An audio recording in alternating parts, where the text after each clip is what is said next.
Then what we can do is to look at an instantaneous rest frame.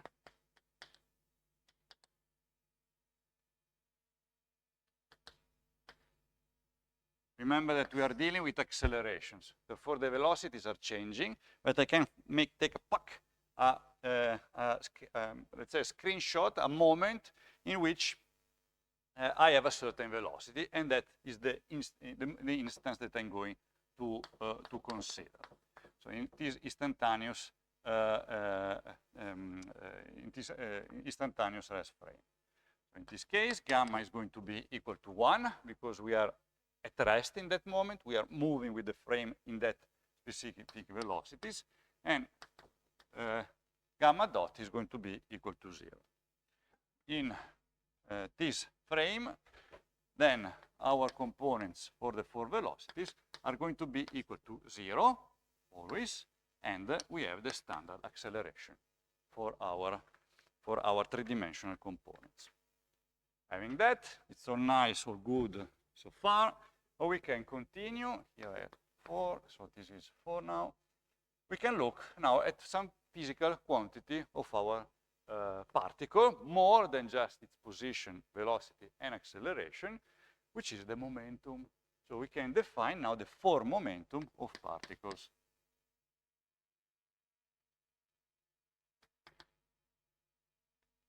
For momentum of particle, and in analogy again to Newtonian mechanics, we just define it as p mu equal to the what? The 4 velocity. Therefore, it's going to have, if it's a massive particle, so we can have a mass that I define it at rest. We will see why at rest. So it is an intrinsic property of the particle times the 4 velocity, mv. In this case, the velocity is a 4 velocity. The components of our 4 momentum are just inherited by our 4 velocity.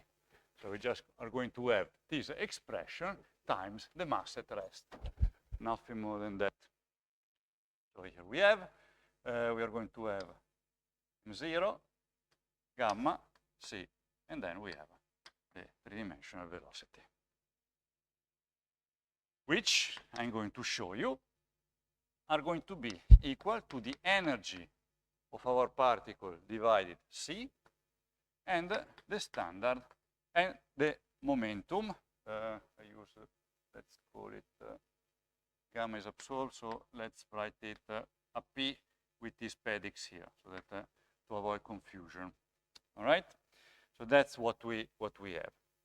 Again, if we want to express, see, I have mc here, and then so we have gamma mc and m0 gamma b, right? So that's this expression. So this is going to be, I'm going to show you that this quantity, gamma m0c, is going to be the energy of the particle divided c, so that's the relativistic energy of our particle, and this p with this, this pedix is m0 gamma b, which is related, as you see, with the standard momentum of non-relativistic mechanics as a gamma factor m0v, which is gamma, and then we have the standard definition of the momentum, which is m0v. All right? In this case, when I write like this, we are going to have a pedix. This contains gamma. All right. Let's give a look why this guy is the velocity and this guy is associated to the momentum. So let's therefore study the first component of the 4 momentum, which is p component 0. P component 0, which is gamma m0c, as we have seen there. And now what we can do is to express explicitly gamma. So gamma, we're going to have m0c. So these are just constants that I keep. Gamma, I put it explicitly, which is 1 minus b squared to the minus 1/2.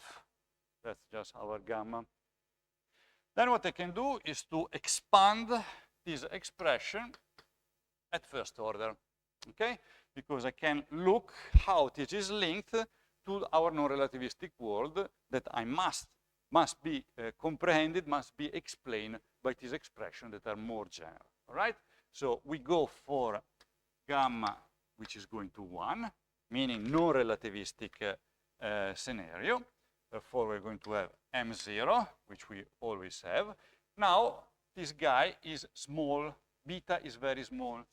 So the beta, the modulus of beta is much smaller than 1.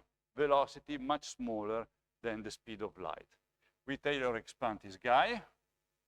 Therefore, we are going to have, and see the constant is still there, 1. Then we have minus minus that gives us a plus, 1/2, and then we have beta squared. All right? Then we can make our beta explicit. M0C is always there. And we are going to have our, let's also group 1 over C immediately. So we have M0 C squared plus 1/2 MV M0 V squared. So what do I notice? So why did I group this 1C here? Because if I do like that, what do I realize? What is this? That's the kinetic energy. Kinetic energy. What should be the unit of this guy?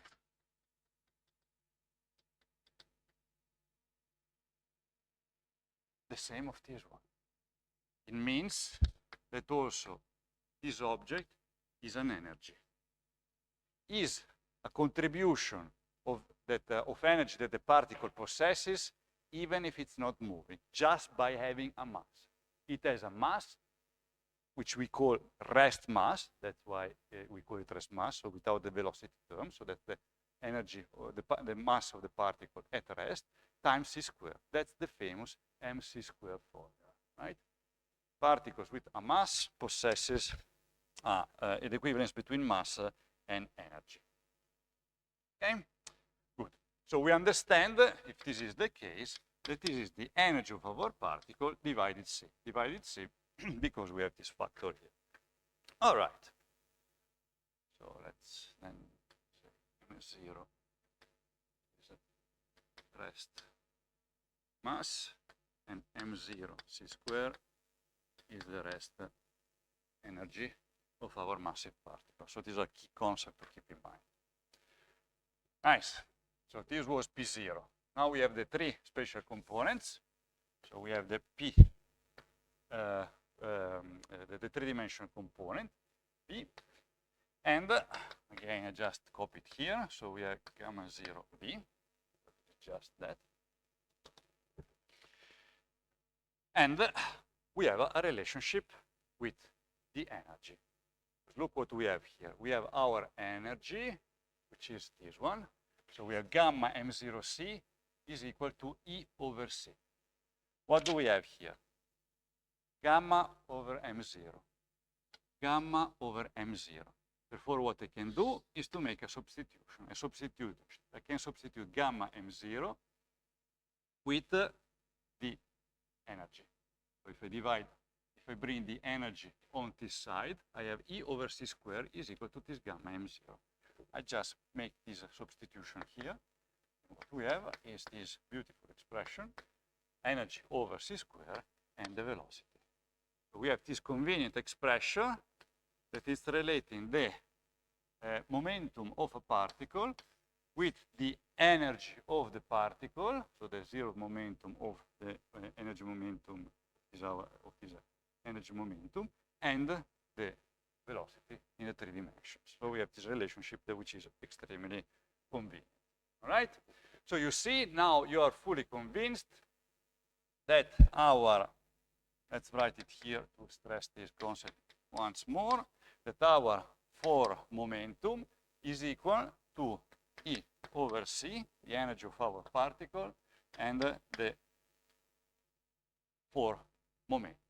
And the 3-dimensional momentum, where we have a gamma factor hidden in here. Okay?